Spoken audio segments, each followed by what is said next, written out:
हुल्लड़ मोहताबादी ने कहा था कभी कि कवि और श्रोता के बीच कैसा रिश्ता है। उस रिश्ते पर उन्होंने एक कविता लिखी थी, हास्य व्यंग था कि एक कवि के यहाँ एक श्रोता फंसा, पहले तो कवि उसे देखकर हंसा, फिर उनको दया आई, फौरन उन्होंने 2 कप चाय मंगाई, खुद भी पी और उसे भी पिलाई, और उसके बाद कवि जी मूड में आए, 2 घंटे में 24 कविताएं और 25 मुक्तक सुनाए। श्रोता ने जैसे ही जाने के लिए कदम बढ़ाया, पीछे खड़े पहलवान का आदेशात्मक स्वर आया, ठहरो, उठने की कोशिश बेकार है, ठहरो, उठने की कोशिश बेकार है। श्रोता ने कहा, आप कौन है भाई? पहलवान ने कहा, हम तो कवि जी के नौकर हैं, बस इसी बात की तनख्वाह पाते हैं, जबरदस्ती गीत और मुक्तक सुनवाते हैं, और जब सुनने वाला बेहोश हो जाता है तो उसे अस्पताल पहुंचाते हैं। तो श्रोता ने रोते हुए कहा, नहीं, अब मैं और सुनता रहा तो मेरे तो प्राण पखेरु उड़ जाएंगे। तो पहलवान ने कहा, आप अभी से घबरा रहे हैं, इनके पिताजी भी कवि हैं, इसके बाद वो आ रहे हैं।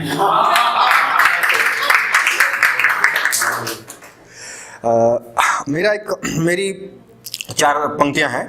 लिखा था कि पकड़ जब तलक मजबूत थी तब तलक वो जद में रहे, पकड़ जब तलक मजबूत थी तब तलक वो जद में रहे, मैं इससे ज्यादा कह भी नहीं सकता कि वो अपनी हद में रहे, मैं इससे ज्यादा कह भी नहीं सकता कि वो अपनी हद में रहे।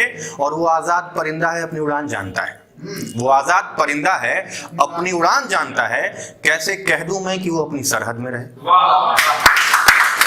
कैसे कह दूं मैं कि वो अपनी सरहद में रहे।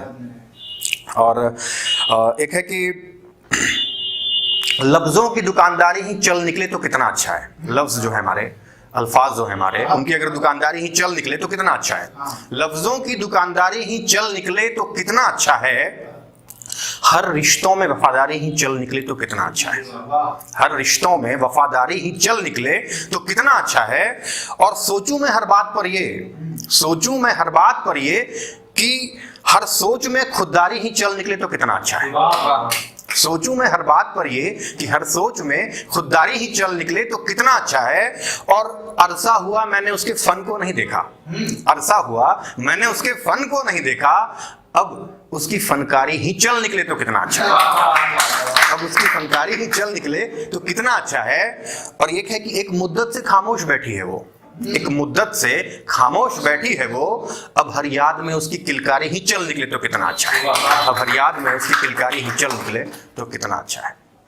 रामधारी दिनकर ने बड़ी अच्छी बात कही थी कि अंधेरा है वहां जहां आदित्य नहीं है, और मुर्दा है वो देश जहां साहित्य नहीं है। इसलिए साहित्य, संस्कृति और ये जो हमारी कविताएं हैं, रचनाएं हैं, ये बहुत जरूरी है, हमें ऊर्जा देती है। कोशिशें यूं कभी खाली नहीं जाती, कोशिशें यूं कभी खाली नहीं जाती, वक्त बेवक्त हर बात टाली नहीं जाती, वक्त बेवक्त हर बात टाली नहीं जाती। और यूं तो सब करते हैं असलियत की बातें, यूं तो सब करते हैं असलियत की बातें, पर बात उनकी जाली नहीं जाती, जाली डुप्लीकेट, पर बात उनकी जाली नहीं जाती। और एक उम्र के बाद शिकन चेहरे पर साफ दिखता है, किशोर की बातें यूं टाली नहीं जाती। एक श्रृंगार रस वाली कविता है कि ऐसे है कि सपनों की सरहद नहीं होती, सपनों की सरहद नहीं होती, और आंखों के लिए कोई वीजा नहीं होती, सपनों की कोई सरहद नहीं होती और आंखों के लिए कोई वीजा नहीं होती। तुम मिलती हो तो बस देख भर लेता हूं तुमको, तुमसे कोई इल्तजा नहीं होती, तुम मिलती हो तो बस देख भर लेता हूं तुमको, तुमसे कोई इल्तजा नहीं होती। और बेचैन कर देती है वो जुदाई की रात, बेचैन कर देती है वो जुदाई की रात, फासले होते हैं पर दूरियां नहीं होती, फासले होते हैं पर दूरियां नहीं होती। तुम रूठती भी हो मैं मनाता भी हूं, तुम रूठती भी हो मैं मनाता भी हूं, पर वो कोई सजा नहीं होती। और तुम्हारे आगोश में ही मिलता है सुकून, तुम्हारे आगोश में ही मिलता है सुकून, पर ख्वाहिशों की कोई पैमाइश नहीं होती, तुम्हारे आगोश में ही मिलता है सुकून, पर ख्वाहिशों की कोई पैमाइश नहीं होती। और तुम ही कहती हो सब कुछ, मेरी कोई रजा नहीं होती, तुम ही कहती हो सब कुछ, मेरी कोई रजा नहीं होती। और यूं तो बेचैन रहते हैं खुद से हम, यूं तो बेचैन रहते हैं खुद से हम, पर तुम्हें कोई खबर नहीं होती।